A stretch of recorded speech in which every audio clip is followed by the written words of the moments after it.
비시디아 안디옥에서 복음을 전한 바울과 바나바가 동남쪽으로 이동해서 약 160km 떨어진 매우 오래된 고도죠. 도시라고 하는 이고니온으로 자리를 옮기게 됩니다. 이곳은 지금 터키의 콘야라 불리는 곳이에요. 터키에서 네 번째 큰 도시라고 합니다. 터키 여행을 가면 꼭 들리는 도시 중에 하나지요. 농업과 상업이 잘 발달된 도시예요.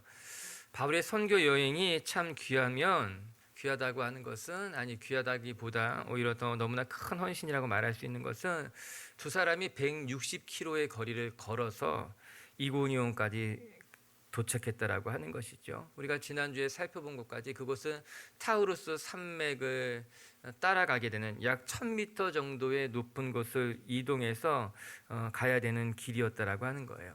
고린도후서 11장을 보게 되면은 그곳에서 그들은 강도의 위험과 시인의 위험을 당했다고 기록되어져 있어요. 우리 자막을 통해 한번 같이 읽어볼까요? 고린도후서의 말씀인데 시작. 여러 번 여행하면서 동족의 위험과 이방인의 위험과 시인의 위험과 광야의 위험과 바다의 위험과, 아마 학자들은 아마도 이 타우루스 산맥을 지날 때에 바울이 겪게 된 일이 아니었을까 그렇게 추정하고 있습니다. 그 당시 이 지역은 치안이 열악했기 때문에 이 타우루스 산맥을 지나오면서 산적들과 강도들을 만났을 가능성이 높다라고 하는 것이죠. 그럼에도 불구하고 바울과 바나바는 이 산맥을 따라서 무려 160km나 되는 긴 여정을 견디며 복음을 전하기 위해서 이고니온이라고 하는 도시에 도달하게 된 것이에요. 우리가 읽은 개역 성경에는 기록되어져 않지만 다른 번역을 읽어보게 되면요, 1절을 이렇게 번역하고 있어요. 바울과 바나바는 이고니온에서도 이전과 마찬가지로 복음을 전하며, 이렇게 나와 있습니다. 이전과 동일하게 이고니온에 도착해서도 복음을 전했다라고 하는 거예요. 저는 이 말씀이 가슴에 와 닿았습니다. 바울과 바나바는 구브로에서 하듯이, 그리고 비시디아 안디옥에서 복음을 전하듯이 이곳 이고니온에 도착해서도 여전히 변함없이 늘 하던 대로 복음을 전했다라고 하는 것이에요. 우리가 읽지 않았지만 비시디아 안디옥에서도 박해가 있었습니다. 그래서 그 동네에서 쫓겨나게 된 거예요. 우리가 버가에서 살펴본 것까지 그는 버가에서 질병이 걸렸지만 또 그곳에서 그 질병을 감당했다라고 하는 거예요. 키프로스 바보에서도 거짓 선지자와 한판 싸움이 있지 않았습니까? 이렇게 바울과 바나바가 가는 곳마다 고난과 역경이 있었어요. 그러나 그들은 변함없이 그곳에서 복음을 전하는 일을 계속했다라고 하는 거예요. 전과 동일하게 회당에 들어가서 하나님의 말씀을 전한 거예요. 사람이 고난을 자꾸 반복해서 당하게 되면요, 움츠러들게 되어 있지 않습니까? 똑같은 환난이 반복되면요, 주눅이 들기도 하고 작은 일에도 겁을 먹어서 소심해지는 것이 지기 마련인데, 바울과 바나바는 조금도 흔들림이 없이 이전과 동일하게 복음 전하는 것을 계속했다라고 하는 거예요. 그 모습이 귀하죠. 귀하다 못해서 너무나 대단하고 본받고 싶은 것 아니겠습니까? 여러분, 우리가 인생을 살다 보면요, 반복되는 실패 때문에 주저하고 있다면 또 바울과 바나바를 바라보면서 우리가 배워야 될 줄로 믿습니다. 반복되는 실패 때문에, 반복되는 고난 때문에 마음이 소심해지기도 하고 도전하는 것이 두려운 분들이 있다면 오늘 바울이 이 말씀을 통해서 배울 수 있게 되기를 축복합니다. 바울은 이고니온에 도착했을 때 이전과 똑같이 동일하게 여전히 변함없이 자기가 했던 대로 복음 전하는 것을 계속했다라고 하는 것이에요. 사랑하는 미치교회 성도 여러분, 여러분들도 여러분이 가는 곳마다 여러분이 누구를 만나든지 때로는 실패하고 때로는 고난을 만난다 할지라도 여전히 계속해서 하듯이 늘 동일하게 하나님의 일을 계속 반복해서 감당할 수 있는 분들이 되기를 주님의 이름으로 축복하는 거예요. 또 한편으로 생각해 보게 되면은 바울과 바나바에게는 훌륭한 매뉴얼이 있었구나 싶은 거예요. 즉 그들이 즉흥적으로 복음을 전하는 것이 아니라 핍박이 오고 환난이 올 때에 그들은 하던 대로 자기의 일을 이어갔던 거예요. 바울과 바나바는 여전히 대도시를 찾아갔어요. 대도시에 찾아가서도 그는 회당에 들어가서 복음을 전하는 일을 이어갔다라고 하는 거예요. 아마도 가만히 살펴보게 되면요, 바울과 바나바는 하던 습관이 있었어요. 그들의 복음 전도에는 매뉴얼과 같은 것이 있었던 거죠.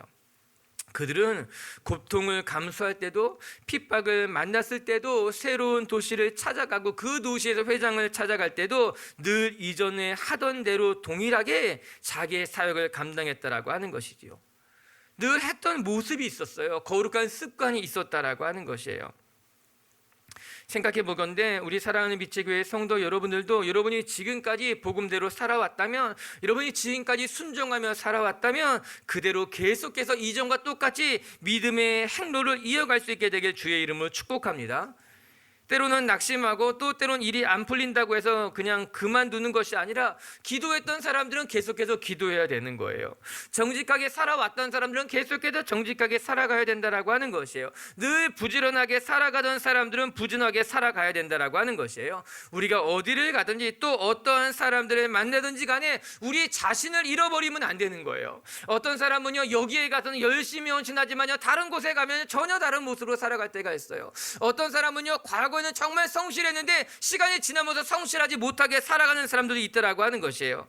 그러나 그렇게 되면 안 되는 거예요. 우리는 늘 한결같아야 되는 거예요. 내가 이 사람에게 정직했다면요, 저 사람에게도 정직해야 되고, 내가 이곳에서 성실했다면 다른 곳에 가서도 성실해야 되고, 내가 과거에 기도하는 삶을 살았다면 지금도 여전히 기도하는 삶을 꾹 이어가는 것이 하나님 보시기에 합당하다라고 하는 것이에요.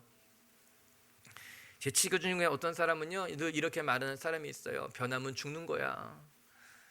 농담처럼 이야기하는데 그 말이 늘 제 마음속에 남더라고요. 맞아요. 우리 변하면 안 되는 거예요.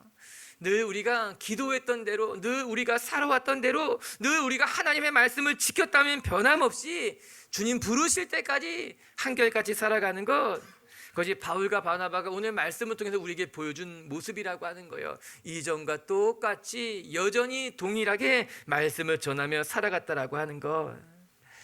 전 그렇게 우리 빛의 교회도 변하지 않기를 바라고, 빛의 교회 성도인 여러분 한 사람 한 사람들도 변하지 않고 늘 한결같이 기도했던 대로, 살아왔던 대로, 순종했던 대로 믿음의 삶을 이어갈 수 있게 되길 주님의 이름으로 축복합니다. 그러면 바울과 바나바가 어떻게 이렇게 한결같이 고난 속에서도 자신의 믿음을 지켜가며 조금도 흔들림 없이 살아갈 수 있었을까? 저는 그런 생각을 해보게 되는 거예요.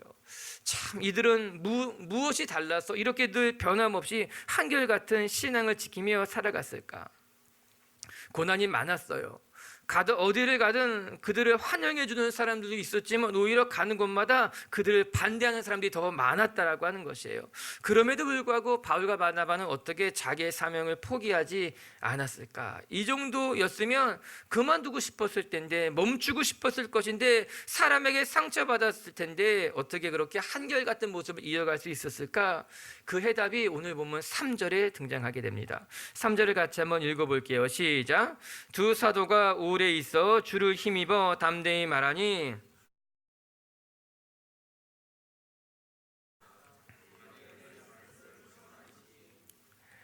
오늘 말씀을 통해서 우리가 첫 번째 배워야 되는 것은 우리도 주를 힘입어 살아가는 백성이 되어야 된다라고 하는 것입니다. 우리가 고난 속에서도, 바울과 바나바가 고난 속에서도 그 사명을 감당할 수 있었던 것은 주를 힘입어 살아왔기 때문에 가능했다라고 하는 거예요. 3절에는 그런 말씀이 등장하고 있습니다. 두 사도가 오래 있어 주를 힘입어 담대히 말하니, 이 단어가 중요한 것이에요. 가는 곳마다 반대하는 사람들을 만났고 핍박과 환난을 당했지만 그럼에도 불구하고 바울과 바나바가 견딜 수 있었던 것은 그가 주를 힘입어 이 사명을 감당했기 때문이라고 하는 거예요. 여러분, 바울도 사람이었어요. 우리가 지난 수요일 성교학교에서 우리 박봉은 교수님이 말씀해 주셨잖아요. 바울이란 사람이 우리와 전혀 다를 바가 없는 사람이었다라고 하는 거예요. 우리는 바울을 대단한 사람으로 생각하고 어떻게 바울처럼 살 수 있을까 위대해 보인다고 말하지만 바울 역시 우리와 크게 다르지 않았어요. 바울은 자기 고집 때문에 예수님을 핍박한 사람이었어요. 마가가 자기를 버리고 돌아갔을 때 그 마가를 용납하지 못했던 사람이 사도 바울이었다라고 하는 것이에요. 바울이 처음부터 분명한 사명을 선명하게 가지고 있었느냐? 그렇지 않았다. 우리가 말씀을 통해 배운 거 아니겠습니까? 그렇게 우리와 별반 다를 것 없었던 바울이 이렇게 훌륭한 사도로 점점 발전할 수 있었던 이유가 어디 있을까? 오늘 말씀이 이야기하고 있는 거예요. 그도 부족한 사람이었지만, 고집이 많은 사람이었지만, 다른 사람들을 용납하지 못했던 사람이었지만, 그러나 바울은 늘 하나님을 힘입어 살아왔기 때문에 그의 신앙이 성장할 수 있었던 거예요. 그의 신앙이 단단해질 수 있었던 거예요. 그의 신앙이 점점 발전해 나아질 수 있었다라고 하는 것입니다. 우리의 신앙이 발전하기를 원한다면, 우리의 신앙이 더 성숙해지길 원한다면 우리에게 필요한 것이 무엇인가? 우리도 날마다 매일같이 주를 힘입어 살아가야 된다라고 하는 것이에요. 어려운 일을 만났을 때, 내가 감당하기 힘든 사건에 놓였을 때 우리는 주를 힘입어서 살아가는 것이 맞다라고 하는 것이에요. 여러분, 여기서 주를 힘입었다라고 하는 것은요, 주를 의지했다는 것 아니겠습니까? 자기 힘으로 감당했다는 것이 아니에요. 하나님이 주시는 힘으로 감당했다라고 하는 것이에요. 여러분, 오래된 나무가 쓰러지지 않게 하기 위해서 그 나무를 버팀목으로 받쳐주는 것 보았잖아요. 500년 된 느티나무도 있다 그러더라고요. 500년 된 은행나무가 있다 그러더라고요. 그런 나무들이 쓰러지지 않기 위해서 지지대를 받쳐놓는 거예요. 버팀목을 받쳐놓는 건 아니겠습니까? 혼자는 설 수 없는 거예요. 그렇기 때문에 버팀목을 의지하는 거죠. 쓰러지기 때문에 지지대를 세워놓는 것 아니겠습니까? 우리의 신앙이 나 혼자 감당하지 못할 때, 내 스스로 이겨내지 못할 때 우리는 어떻게 해야 되는가? 우리의 버팀목이 되시고 우리의 신앙의 지지대가 되시는 하나님을 힘입어야 된다라고 하는 것이에요. 우리가 살다 보면요, 내가 감당하기 버거운 사건들을 마주하겠지요. 내가 감당하기 힘든 사람들과 마주할 수 있겠지요. 그때마다 우리가 기억해야 될 것은, 우리도 바울과 바나바처럼 주를 힘입어서, 하나님을 힘입어서 이 일을 감당해야 된다라고 하는 것이에요. 여러분들이 주님을 의지할 수 있게 되길 바랍니다. 주님을 의지할 때 비로소 하나님이 맡기는 일들을 감당하게 될 줄로 저는 믿습니다. 저는 이런 간증들이 우리 모두에게 있다고 생각해요. 우리가 감당하기 어려운 일들 있었잖아요. 감당하기 힘든 사람들도 만났었잖아요. 그리고 앞으로 우린 그런 일들도 겪게 될 것이에요. 바울과 바나바를 보시기 바랍니다. 그가 고난당한 것이요, 여기 이고니온에서 뿐만이 아니었어요. 우리가 뒤에서 살펴보겠지만요, 바울은 과거에 가는 곳마다 어려운 일을 겪었잖아요. 우리가 지난주에 본 것처럼 비시디아 안디옥에서도 고난을 당했고요, 우리가 버가에서도 질병이라고 하는 고난을 당했고요, 그 전에 키프로스에서도요, 바예수라고 하는 감당하기 어려운 사람을 만났잖아요. 바울과 바나바가 지금만 어려운 것이 아니라 과거에도 어려웠고요, 앞으로 가는 곳에서도 또 어려울 거예요. 여러분, 우리 인생이라고 하는 것이요, 지금만 힘든 것이 아니잖아요. 지금 힘들지만요, 과거에도 우리는 힘들었습니다. 그리고 앞으로도 우리는 어려운 일을 또 만날 것입니다. 저는 지난달에 어떤 목사님을 만나서 강의를 듣게 되었는데, 그분은 30년쯤 전에 교회를 개척해서 교회를 건실하게 섬기고 계신 분이셨어요. 근데 그분이 무슨 말씀하시는가? 30년 전에 정말 개척하기 힘들 때 자기가 개척했다라고 이야기하더라고요. 저는 그 말을 듣고서는 생각 하나 하게 됐어요. 요즘 사람들이 이야기해요. 지금은 개척하기 어려운 시대입니다. 지금 개척하는 것은 불가능한 시대입니다. 그런데 그분 얘기 들어보니까는 지금만 힘든 것이 아니라 옛날에도 힘들었다고 하는 거예요. 그래서 생각했던 거예요. 아, 그렇구나. 지금만 힘든 것이 아니라 과거에도 힘든 일은 동일하게 있었다라고 하는 것이에요. 여러분, 우리가 착각하기 쉬운 것은요, 지금이 제일 힘들다고 말합니다. 내가 지금까지 만난 것 중에 지금이 제일 힘듭니다. 아니에요. 과거에 우리는 충분히 힘든 시간들을 겪어왔을 것입니다. 그리고 우리는 앞으로도 그런 어려움을 겪게 될 것입니다. 그러나 중요한 것은, 우리가 힘든 일을 만났을 때 내가 감당하면 최고로 힘든 일일지 모르지만 하나님을 힘입어 감당하게 된다면, 우리가 주님을 의지하게 된다면 아무리 힘든 일을 만나도 주님이 그것을 감당하게 만들 줄로 저는 믿는 거예요. 사랑하는 미치교회의 성도 여러분, 바울과 바나바가 그렇게 고난을 감당하고 이겨낸 것처럼 우리 미치교회의 성도들도 주를 힘입어 주님께 의지하면서 여러분의 삶을 이겨낼 수 있게 되길 주의 이름으로 축복합니다.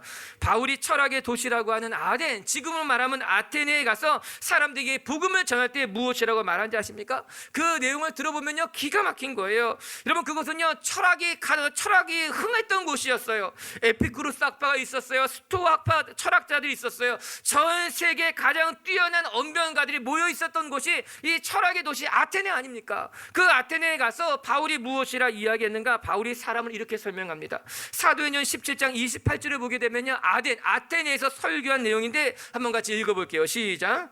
우리가 그를 힘입어 살며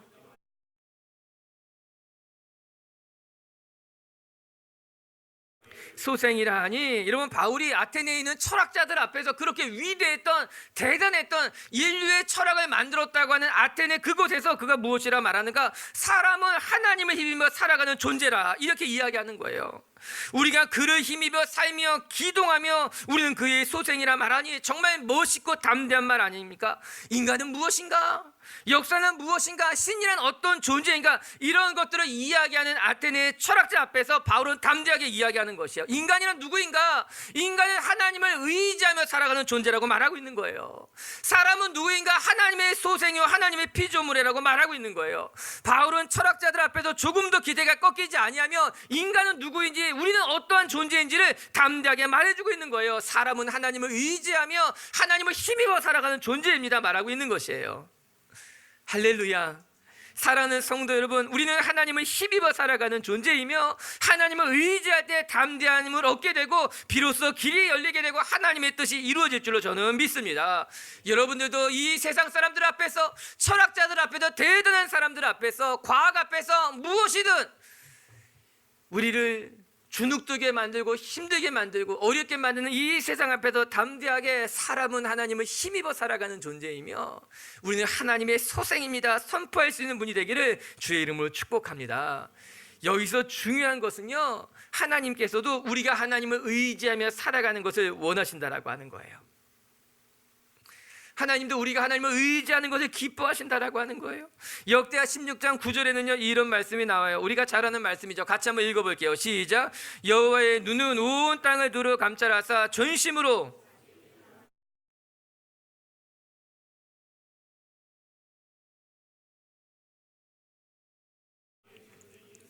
이 말씀의 전반부가 너무너무 중요한 말씀인데 무엇이라고 나옵니까? 여호와의 눈은 온 땅을 두루 감찰하사 전심으로 자기에게 향하는 자들에게 능력을 베푸신다라고 하는 거예요. 즉 하나님은 지금도 누가 나를 향하고 있는지, 누가 나를 의지하고 있는지 하나님이 살펴보신다라고 하는 거예요. 이 땅 위에 하나님만을 의지하는 사람이 누구인가? 이 땅에 하나님만을 바라보고 살아가는 사람들이 누구인지 하나님이 세상을 바라보면서 찾고 계신다라고 하는 것이에요. 맞아요.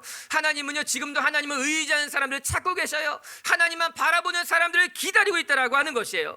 여러분 생각해보면요, 아빠는요 어린아이들이 아빠를, 자기를 의지할 때 좋은 거예요. 병뚜껑을 따달라고 찾아올 때 너무너무 좋은 것이고요, 앞이 보이지 않을 때 자기를 안아서 들어달라고 이야기할 때 너무너무 좋은 거고요, 멀리서 팔을 벌리고 자기를 향해 달려올 때 아빠는 행복하고 좋은 것이에요. 하나님이 언제 기쁘고 하나님은 언제 행복한가? 하나님은요 하나님의 백성들이 하나님을 의지할 때, 자기가 감당할 수 없는 일들을 하나님 앞에 가지고 나올 때, 하나님을 의지할 때 우리 하나님은 기쁘고 행복하다라고 하는 것이에요. 그렇기 때문에 오늘도 우리는 하나님만을 의지하며 하나님만을 바라보며 하나님 앞에 우리의 삶을 맡길 때 하나님의 은혜가 우리 가운데 임하는 것이에요. 아멘. 여기서 한 가지 더 생각할 것이 있어요. 무엇인가? 이 3절에 주를 힘입어 담대히 말하니라, 이 말씀에 주를 힘입다라고 하는 단어가 실은 전치사 에피라고 하는 단어를 번역해 놓은 것이에요. 그런데 이 에피라고 하는 이 전치사가 사용되는 이제 형식이 다양한데, 오늘 우리가 읽은 것처럼 주를 힘입어 라고 번역할 수도 있지만 또 한편으로는 주를 위하여라는 전치사로 쓰인다라고 하는 거예요. 그렇기 때문에 영어 성경을 보게 되면 이 말씀을 어떻게 놓고 있는가 하면 주를 위하여 담대히 복음을 전했다, 이렇게 번역하고 있는 것이에요. 전 이 주를 힘입어라는 말씀을 어떻게 번역하는 것이 옳은 것인가 한참 생각하게 됐어요. 즉 주를 힘입어 복음을 전했다고 해석하는 것이 맞을지, 아니면 주를 위하여 복음을 전했다고 하는 것이 맞을지, 어떻게 번역하는 것이 더 맞을까? 근데 한참을 생각하고 난 후에 이 두 번역이 다르지 않다는 것을 깨닫게 되었습니다. 주를 의지할 때 담대해질 수 있습니다. 하나님의 힘을 얻게 되는 것이에요. 뿐만 아니라 우리가 주를 위해 살아갈 때 우리는 담대해질 수 있는 것이에요. 주님을 위해 살아갈 때 우리는 담대해질 수 있는 거예요. 왜 그런 말이 있잖아요. 여자는 약하지만 엄마는 강하다. 어떻게 보면 여성 차별적인 말이기도 하죠. 그래서 좋아하는 말은 아니에요. 여자 약하지 않습니다. 여자가 훌륭한 분들도 얼마든지 있습니다. 그런데 이 말에서 강조하는 것은 엄마는 강하다라고 하는 것이에요. 자녀를 위해서 엄마는 강하다는 거예요. 그래서 우리는 이 말에 100% 동의합니다. 한 번은 우리 아이가 어렸을 때 아내랑 저랑 이렇게 놀이터 갔는데 아이가 뺑글뺑글 도는 거에서 떨어진 거예요. 근데 어느새 거기에 가 있더라고요. 저는 어떻게 깜짝 놀랐는데 어느새 거기 가서 아이를 안고 있더라고요. 그래서 되게 빠른 사람이 아닌데,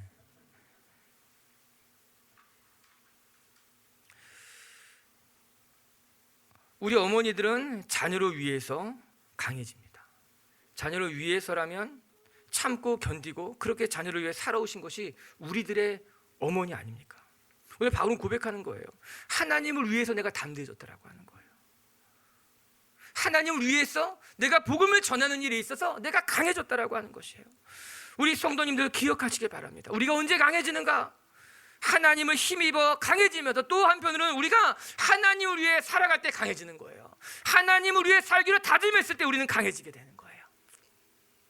전 여러분들이 그렇게 여러분의 삶을 주를 의지하여 주를 힘입어 주를 위하여 담대하게 살아가시는 분들이 되길 주님의 이름으로 축복합니다. 또 한 가지 말씀을 통해서 우리가 배워야 될 것은 바울은 수없이 많은 반대에도 불구하고 단념하지 않고 포기하지 않고 하나님의 사명을 감당했다라고 하는 것이에요. 우리가 두 번째 오늘 말씀을 통해서 배울 것은 우리도 하나님을 위해서 단념하지 않는 포기하지 않는 사람이 되어야 된다. 우리 1절과 2절을 같이 한번 읽어볼게요. 시작. 이에 이고니온에서 두 사도가 함께 유대인의 회당에 들어가 말하니 유대와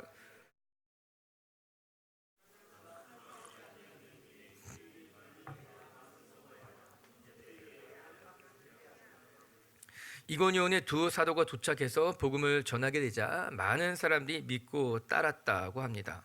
그러나 그 중에는 말씀에 순종하지 않은 사람들도 있었던 거예요. 뿐만 아니라 이들은 사람들을 선동해서 악한 감정을 품게 했다고 합니다. 참 못된 사람들이죠. 사람들을 선동해서 바울과 바나바를 대적하게 만든 거예요. 그런데 선동했다라고 하는 단어가 여기 처음 등장하는 것은 아닙니다. 우리가 지난주에 읽지 않은 말씀 중에도 동일하게 13장 50절을 보게 되면은 그런 말씀이 나와요. 제가 읽어드리면 이에 유대인들이 경건한 귀부인들과 그 신의 유력자들을 선동하여 바울과 바나바를 박해하니 이렇게 나와요. 바울과 바나바를 대적하기 위해서 사람들을 이간질시키고 사람들의 마음을 선동해서 못된 마음을 품게 한 거예요. 여론이라고 하는 것은 지금이나 과거나 크게 다르지 않은 것 같습니다. 사람들의 마음을 이간질시키고 선동하고 그래서 하나님의 일을 가로막고자 하는 건. 그런데 바울과 바나바가 어떻게 했는가라고 하는 거예요. 3절을 다시 읽어보면 이렇게 나오죠. 두 사도가 오래 있어 주를 힘입어 담대히 말하니. 두 번째 우리가 배워야 될 것은 오래 있어라고 하는 단어인 거예요. 유대인들이 사람들을 선동하여 바울과 바나바를 대적했지만 바울과 바나바는 그 자리를 피하지 않고 오랫동안 머물며 복음을 전했다라고 하는 것입니다. 그들의 핍박과 선동, 또 오해, 내몰림 이런 것이 있음에도 불구하고 바울과 바나바는 그 자리에서 물러서지 않고 그곳에서 오래 머물면서 복음을 전하는 것을 계속한 것이죠. 저는 이 말씀이 참 귀합니다. 반대하는 사람들이 있고 또한 핍박하는 이들이 있지만 그럼에도 불구하고 바울의 일행은 이 사역을 포기하지 단념하지 않았다라고 하는 거예요. 그곳에 오랫동안 머물면서 자신의 생각과 다른 사람들, 즉 유대인들이 선동했던 사람들을 설득한 거예요. 그들이 끊임없이 복음을 전하며 그들의 마음이 움직이기를 기다렸다라고 하는 것이죠. 오랫동안 머물면서 하나님의 사명을 감당했다라고 하는 거죠. 우리에게 맡겨진 삶의 자리에서 여러분 때로는 우리를 반대하는 사람들 우리는 만나기도 할 것입니다. 고난이 있기도 하고 또 때로는 오해를 받기도 하며 또 때로는 열심히 헌신했음에도 불구하고 내몰릴 때도 있을 수 있다라고 하는 것이에요. 그러나 그때마다 우리가 포기하고 단념한다면 그렇게 살아간다면 하나님은 기뻐하지 않을 것입니다. 우리가 열심히 헌신하고 수고했는데 어려움이 찾아왔다고 해도 그때마다 우리의 방향이 바뀐다면 우리의 꿈이 바뀐다면 우리는 너무나 많은 꿈을 꾸려야만 되지 않겠습니까? 운동선수를 하다가 어려운 일을 만났다고 해서 사업을 하고 사업을 하다가 어려운 일을 만났다고 하나님이 막으시는 것 같아도 목회자가 되고 목회자가 되었다고 해서 뜻이 목회자가 됐음에도 불구하고 뜻대로 되지 않을 때 또 다른 일을 구하다 보면 우리는 계속해서 옮겨 다닐 수밖에 없는 거예요. 운동선수였다가 사업을 하다가 목회를 하다가 또 다른 일을 하다가 계속해서 우리의 길이 바뀌는 거예요. 사명이 바뀌는 것처럼 보인다라고 하는 것이에요. 물론 그렇게 크게 인생을 바꾸는 사람은 없겠지만 그러나 사랑하는 성도 여러분, 우리가 어려운 일을 만났다고 해서 쉽게 단념하고 포기하는 것은 너무나 안타까운 일일 것입니다. 어려운 일이 지금도 있고 과거에도 있었다고 이야기했잖아요. 그러나 그때마다 우리의 삶의 방향을 바꾼다면 우리가 열심히 달려온 길을 포기한다면 그것은 하나님이 기뻐하시는 일은 아니라고 하는 거예요. 여러분, 우리가 살아가다 보면 왜 우리를 반대하는 사람들을 만나지 않겠습니까? 아무리 내가 잘한다 할지라도, 누가 보더라도 잘한다 할지라도 어디를 가든 내 생각과 다른 사람들은 만날 수밖에 없는 것이에요. 이야기하잖아요. 내가 아무리 잘해도 10명 중에 3명은 당신과 생각이 다를 것이다. 3명 중에 한 사람은 당신을 극심하게 반대할 것이 분명하다라고 하는 거예요. 아니, 10명 중에 3명이 아니라 더 많은 사람이 우리를 반대할 수 있을 것입니다. 그러나 그때마다 우리가 하나님이 주신 사명임에도 불구하고 포기한다면, 단념한다면, 내려놓는다면 그것은 하나님이 기뻐하시는 일이 절대로 아니라고 하는 거예요. 여러분, 예레미야의 기도를 생각해 보시기 바랍니다. 우리가 지난주에 우리 새벽 예배 때 큐티 때 예레미야를 같이 묵상했어요. 그때 예레미야가 무엇이라고 기도합니까? 나의 직분을 포기하지 않기를 원합니다. 기도했어요. 자신들을 대적하는 사람들이 너무 많을 때 우리 한번 그 본문을 읽어볼까요? 예레미야 17장 15, 16절이에요. 같이 한번 읽어봐요. 자막을 통해서. 아니면 제가 읽어드릴까요? 네, 제가 읽어드릴게요. 읽어봐요. 시작.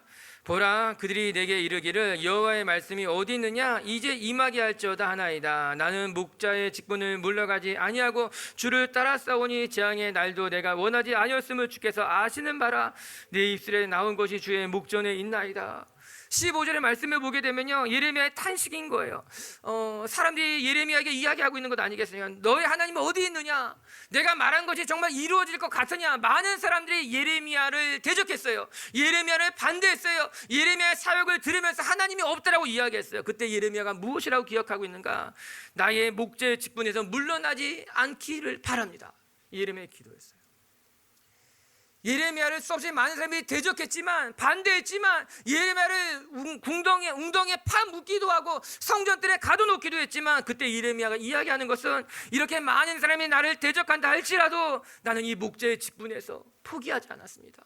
이 목자의 직분에서 물러나지 않았습니다. 이야기하고 있는 것 아니겠습니까?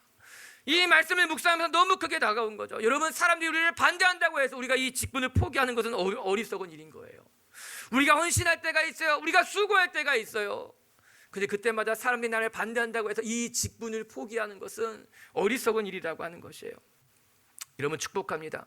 사람 때문에 여러분의 직분을 포기하는 어리석은 자가 되지 않게 되기를 주의 이름으로 축복합니다. 오늘 바울과 바나바는 반대, 핍박, 환난이 있었지만 그것 때문에 하나님이 주신 사명을 단념하지 않고 포기하지 않고 계속해서 그 사명을 이어갔다라고 하는 것이에요. 우리 끝으로 오늘 말씀 5절부터 7절까지 한번 같이 읽어볼까요? 시작. 이방인과 유대인과 그 관리들이 두 사도를 모욕하며 돌로 치려 달려드니 그들이 알고 도망하여 루가오니아 두 성 루스드라와 더베와 그 근방으로 가서 거기서 복음을 전하니라. 아멘. 대적하는 사람들이 사람을 선동해서 막 일어난 거예요. 심지어는 돌로 쳐서 죽이려고 했더라고 하는 거예요. 그때 바울과 바나바가 더 이상은 안 되겠다 싶어서 사람들을 피해, 오늘 성경을 보니 도망하여. 이 도망이라고 하는 단어는 우리가 참 싫어하는 단어잖아요. 왠지 비겁해 보이기도 하고 난 죽어도 도망가진 않겠다. 그런데 여러분, 의미 없는 환난과 핍박을 당할 이유는 전혀 없습니다. 여기 귀한 말씀은 7절에 나와요. 이 도망했다는 단어가 어떤 의미인지를 보여주고 있어요. 7절은 거기서 복음을 전했다. 바울은 비겁하게 도망간 것이 아니라 여기서 복음을 전하고 나서 이제 더 이상 복음을 전할 수 없게 되자 그곳을 떠나 다른 곳으로 이동해서 복음을 전했다라고 하는 거예요. 7절을 좀 더 실감나게 읽어본다면 이럴 거예요. 거기서도 복음을 전하니라. 이걸 거예요. 이고니온에서, 아니 더 뒤로 보게 되면 버가에서, 키프로스에서, 바부에서, 살라미아에서, 비시디 안디옥에서, 그리고 더 나아가 오늘 본문의 이고니온에까지 와서 복음을 전하다 막히게 되니 자리를 옮겨 루스도라에 가서도, 거기에 가서도 복음을 전했다라고 하는 거예요. 거기에서 복음을 전하니라. 거기에서도 복음을 전하니라. 거기에 가서도 쉬지 않고 복음을 전하니라. 너무너무 기가 막힌 말씀이지 않습니까? 전 우리 성도 여러분들이, 사람들이 여러분을 밀어낼 때, 밀린다면, 사람들이 여러분을 반대해서 다른 곳으로 쫓겨나게 됐다면 여러분의 길이 다 막혀서 더 이상 감당할 수 없어서 다른 길로 이동했다면 거기 가서도 복음을 전하고 거기 가서도 여러분에게 맡겨진 사명을 감당하고 거기 가서도 하나님의 사람으로 멋지게 살아갈 수 있게 되길 주님의 이름으로 축복합니다. 세상은 우리를 가로막을 수 있을지 모르지만 세상은 우리를 포기하게 만들 수는 없습니다. 세상은 우리를 핍박할 수 있을지 모르지만 세상은 하나님의 사역을 가로막을 수는 없게 되는 거예요. 할렐루야. 그렇게 우리 비치교회 성도 여러분들이 고난과 환난 속에서도 하나님의 삶을 계속 이어갈 수 있는 분들이 되기를 주의 이름으로 축복합니다. 말씀을 정리합시다. 오늘 말씀을 통해서 우리는 바울과 바나바에게 두 가지를 배울 수 있는 거예요. 바울이 어떻게 그 고난 속에서도 사명을 끝까지 완수할 수 있었던 것일까? 첫 번째, 그는 어디를 가든지 누구를 만나든지 주를 힘입어 사역했기 때문이라고 하는 거예요. 전 우리 비치교회 성도 여러분들도 어디를 가든 누구를 만나든지 하나님을 힘입어 맡겨진 사명을 감당하시는 분이 되기를 주님의 이름으로 축복합니다. 두 번째, 바울과 바나바는 반대에도 불구하고 포기하지 단념하지 않은 사람이었다라고 하는 거예요. 우리 성도 여러분들도 어디를 가든지 어떤 어려움을 만나든지 하나님이 맡겨진 사명을 포기하지 않고 단념하지 않고 하나님의 일을 계속해서 감당하시는 분이 되기를 주님의 이름으로 축복합니다. 우리 찬양 같이 하고 기도할게요.